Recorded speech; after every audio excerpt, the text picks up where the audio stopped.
Alright guys, what is going on?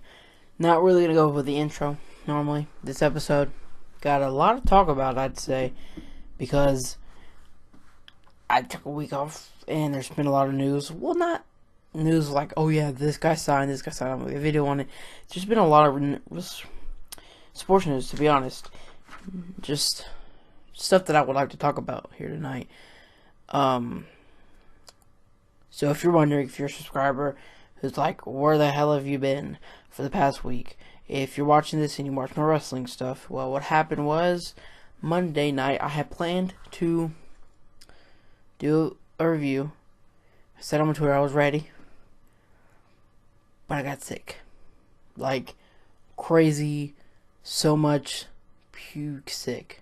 Like, I guess I'm getting off that subject, but it was bad. So, didn't do one. So I was like, you know what? Not going to worry about it the rest of the week. Of course, probably would have been down with views anyway because of the holiday, Christmas. So I was like, yeah, I'll just take a week off. But if there was going to be any major news, I was going to do a video on it. Not really too much major news. A lot of stuff that I still want to just talk about. And of course, the regular videos will be back up and normal upload schedule starting Monday, obviously. Well, actually, to Saturday. The days will go back normal. This is actually episode 3 of our weekly sports podcast. It's only been about 20 minutes each episode. Because, really, I just talk till I can't stop.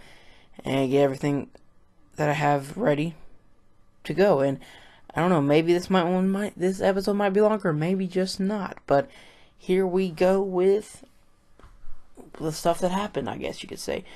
We're going to start off with the NFL. We're going to leave baseball for last because, like I said again, more news out of baseball than any other sport as of right now. Bills fire head coach Rex Ryan. He went 15-16 record there in one full season, and then practically almost a full season this season, but not really. So, his record this season was 7-8 with the Bills. Offensive coordinator Anthony Lynn, now head coach of the Bills. He'll be taking over as interim head coach. Then I also heard another rumor that they're ready to step away from Tyrod Taylor. I don't really know too much of what I think about that.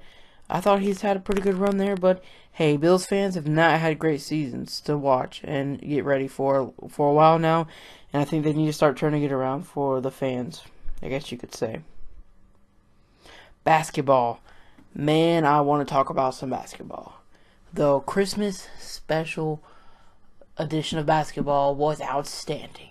So many good games. The one game that everybody knew was the best game was the Cleveland Cavaliers and the Golden State Warriors. Okay, I leave to go to my grandmother's house, for Christmas to get together, and they're up by 11, 10 or 11 on the Cavaliers. The Warriors are. Walk in, and my grandfather, crazy story, my grandfather was watching basketball. I was like, let's go. I did not expect that. Normally, you just go in there and you have a great family function, but watching basketball, I was like, let's go. So I get in there, watch basketball, and we're watching the whole fourth quarter there.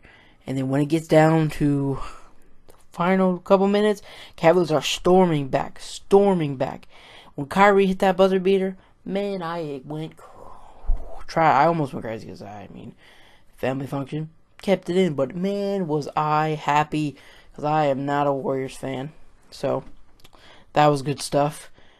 I got 2 games wrong that I predicted last week for the Christmas edition or the Christmas special. I predicted the Warriors win because I thought it was going to happen. It almost happened, but thank gosh the Cavaliers came back and won. And Clippers, man, ever since they lost Blake Griffin, bad. They've just been bad. And I think Chris Paul's injured too. Oh, man. Not doing too well for the LA Clippers. Not at all. Just rough stuff. They lost to the Lakers. I was surprised for that. And another thing in basketball that I want to talk about, the Rockets are trying to trade for a big man. This situation with the Rockets has gotten crazy. So, Montezumas, restricted free agent, signs with the Nets. Rockets match that offer. He's supposed to go to think of some physical or do something, and didn't show up. Has not showed up.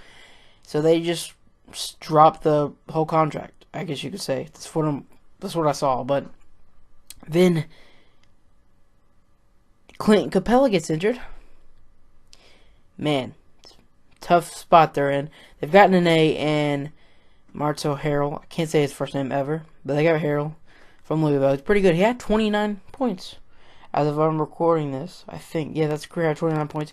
This is on a Saturday night, so 29 points tonight as they killed the Clippers. I forgot what the score was, but yeah, getting Clippers getting destroyed. But they're shopping for a big man, and I think from what I saw, Costa Koufis might be a good fit. Just at least until Clint Capella gets back and they can share time at the center position. So I don't think that would be a bad choice, but they need to do something. Obviously, they've got a good team, of course, when they got James Harden, and now Mike D'Antoni is a perfect fit for James Harden. Oh my gosh! And Eric Gordon finally finding his stride in the NBA with the Rockets. You know, I thought he would with the Pelicans, but just had too many injuries. I think he might have found a home in Houston. And then Ryan Anderson's had a pretty good season. Sam Decker, I'm not gonna say no, but he's been pretty good. I've just got to say, I watched a lot of Rockets games. He's looked good. So, yeah, that is all the NFL and NBA stuff that I'm going to talk about. And now the rest of this video is going to be baseball because, whoo, is there some news. Actually, no. We forgot one more thing about the NBA. I am off track here. I wanted to talk about Russel Westbrook. I almost forgot. That's Russel Westbrook. What happened against the Grizzlies? They were down, and he kept arguing calls. Forgot what the call was, but he was arguing it and going at it. Said some things to the ref, and the ref ejected him. Now, here's the deal. Paul George, I feel like, had the same problem, and he got ejected too. And a lot of people are just they're just the pregame, the after-game interview with Russell Westbrook about what happened. He's not happy. I mean, here's the deal. During the game, when it's a big pressure situation and they're getting calls like this that they don't seem right, why can't the refs just take a little bit of loud, just obnoxious curse words? You've heard curse words before. Pretty sure you have. Let it slide, because this is a middle of a game. There's emotions involved. You're gonna see this from time to time. Why eject someone? That just takes away from the crowd, especially if it's a big superstar like Russell Westbrook. Even though they're in Memphis, this probably happens. This happens before, obviously. They're in Oklahoma City. I'm pretty sure the fans paid to see Russell Westbrook. Matt, I mean, it's just I would let him stay in the game unless it's just so much. Like, if it happens like 20 times, it's like, okay, yeah, you're just finally gone. But like, come on now, just settle it back. Take it easy on them, man. It's the emotion of the game. They're going. I feel like this is gonna happen so much this season, and it's just gonna get crap. I hate this. I hate it. You're in the middle of the game. You're like, let's go. This is great. This is great. And then, boom, star player gets ejected. I'm like, what the hell? And then the Thunder just get blown out by the Grizzlies. And Russell Westbrook got 0 assists. Don't know if he's still averaging a triple-double or not. That's just, I don't know. I feel like I wanted to talk about that. I don't know. What were you guys? What are your guys' thoughts on that whole situation? I don't know. I think they should just kind of settle down with the text and ejecting people for kind of yelling at them some when it's in the heat of the game and they're all emotional. They want to win. It's just, come on now. The fans want to see a good game, and that star players get thrown out. Okay, now we're officially on to some baseball. So there's not really any news to talk about. Well, besides the Twins saying to the teams that put in their final offers on Brian Dozier, nothing heard after that. I don't know where he's going to go. I think he should stay put. He's a great second baseman. Maybe one of the best in the MLB. Oh, if not the best. So, we're going to predict the sluggers market. There is a lot to talk about here. We have been talking about this since the first episode, and now we're going to just, since no news this week, since the Eddie signing, we're just going to predict where I think these players will go. We're going to start out with Matt Wieters, catcher. did not get re-signed with the Orioles. He's not going to because they got Wellington Castillo. And there is news of either the Braves or the Nationals. Nationals signed Norris at catcher. They still probably could use another catcher in Matt Wieters. I just feel like he's going to Atlanta Braves. I don't know. I think he played Georgia Tech baseball, and I know he's got great ties to Atlanta, supposedly, from what you see online. You can't always trust online, but hey, here's my thinking behind this. Braves need big draws. Matt Wieters might not be the biggest name, but any player that's going to make your team better for a new stadium and a team that's not really that good, you're going to need what you can get to get fans to want to buy tickets. Besides the hardcore fans, the casual fans are, they're like, they just look at the news or just look at whatever in Atlanta. Oh yeah, these guys ain't doing good. Why go to see the new stadium and watch some baseball when they're terrible? That would be my thinking behind that if I was just a random casual fan. Come on now, you need big names, good, decent players to make your team better, to attract fans to the ballpark. That's just my whole thinking behind that. So I say Matt Wieters to the Atlanta Braves. Now Mike Napoli, maybe a little discouraged after the Indians signed Eddie, because they didn't want to give him a 2-year deal. And they gave Eddie a 3-year deal, which obviously because Eddie's better, but Mike Napoli did have a pretty good season.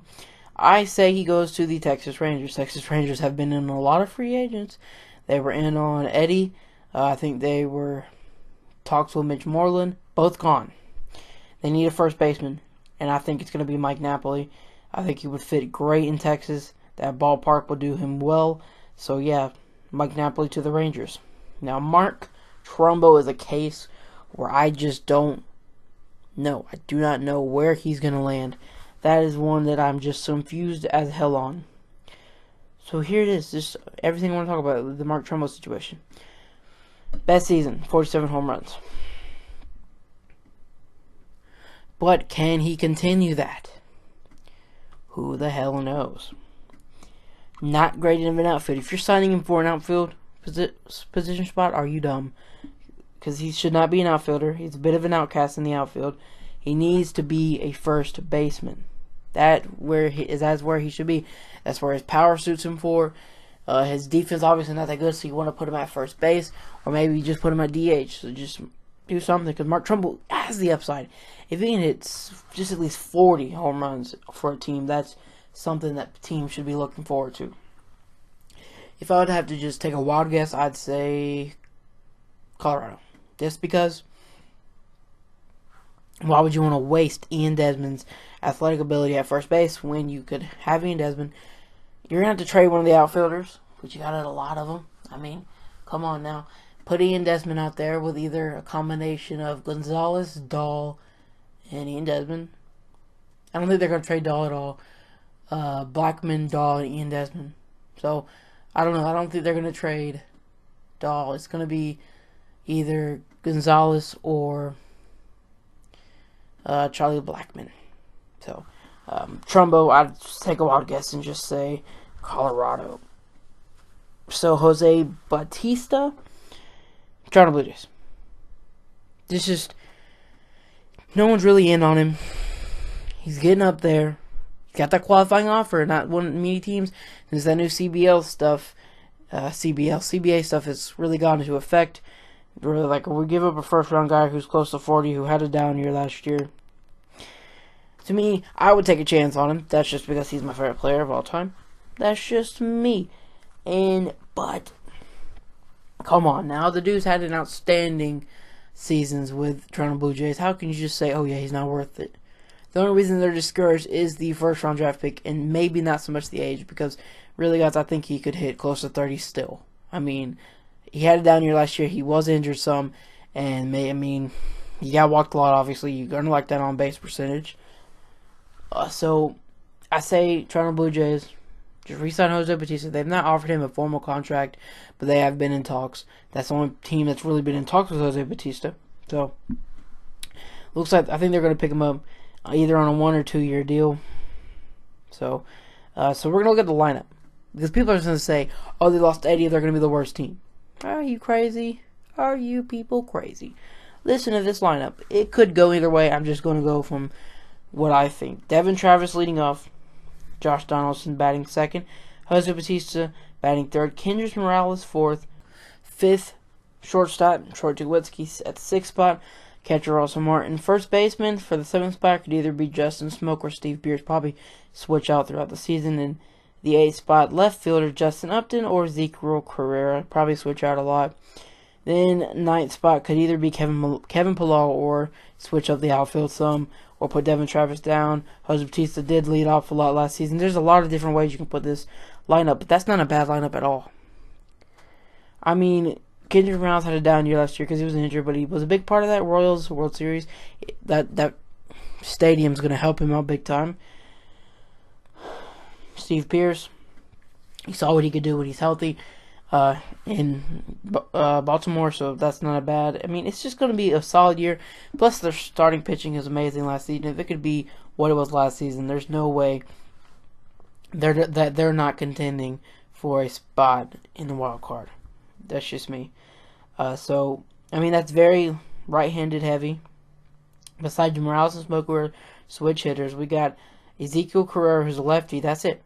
I mean, Donaldson, Bautista, and Tulo normally are pretty productive against lefties and righties. So, I don't think people should be too worried about the Toronto Blue Jays team if Jose Bautista signing happens. Now, there was some rumors earlier in the week that they were in talks with Andrew McCutchen. At this point, they're just talks. I don't know if anything's going to happen. It would be interesting if that happens because you take out Jose Bautista and you put in Andrew McCutchen, bam, that lineup gets even better. So we're going to go to Chris Carter. I mean, I don't know. Maybe the Orioles, if they don't get Trumbo. I mean, yeah, maybe the Orioles. I mean, he was tied with Arenado for most home runs in the National League, or maybe in all of MLB. So I think he's got big upside. He strikes out a lot, does not hit for average, but that home run ability, especially moving from Milwaukee to the Baltimore Orioles Stadium, oh man, that's going to be even more home runs. So Chris Carter possibly to the Orioles. Now Pedro Alvarez, interesting subject. I mean, the only things people have been saying this offseason, winter meetings, he's probably going to go sign with Boston. They got Mitch Moreland, needed a DH since Big Papi's retired. Why not just go pick up Pedro Alvarez? He could hit for power. He can hit for power. He's got potential to hit around 30, 40 home runs, but he does strike out a lot. So I would just say Boston. I mean, it's difficult to say for Chris Carter and Pedro Alvarez on what their market's at right now, but, you know, we'll see what happens with those two. There's not really much starting pitching to talk about in free agency. Besides Hamill, not much teams are interested on him as it is right now. That could change at any moment. Free agent, relief pitchers closing. Pitchers Greg Holland, still drawing interest from a lot of teams, from what I've seen on the internet. Like I said, you can't always trust the internet, but that's what I've seen. So, hey, whatever happens there, I think there's still some decent closers like Sergio Romo. Blanton's not a closer, but he's a pretty damn good reliever. It's an interesting relief market out there. Interesting slugging market. Starting pitching, not so much. Not a lot of big-time free agent starting pitching. Next year, the whole free agent landscape will change, obviously, and it's going to be totally different. So, yeah, I think we're about done with this podcast. Pretty good episode. Literally talked about everything I wanted to talk about. Normally I miss stuff, so I feel pretty confident after that one. And with that being said, make sure you hit the like button, subscribe if you're new, and if you've got any questions for next week's podcast about any team or any sports related question, put it down in the comments below. I am out. Thank you so much for watching.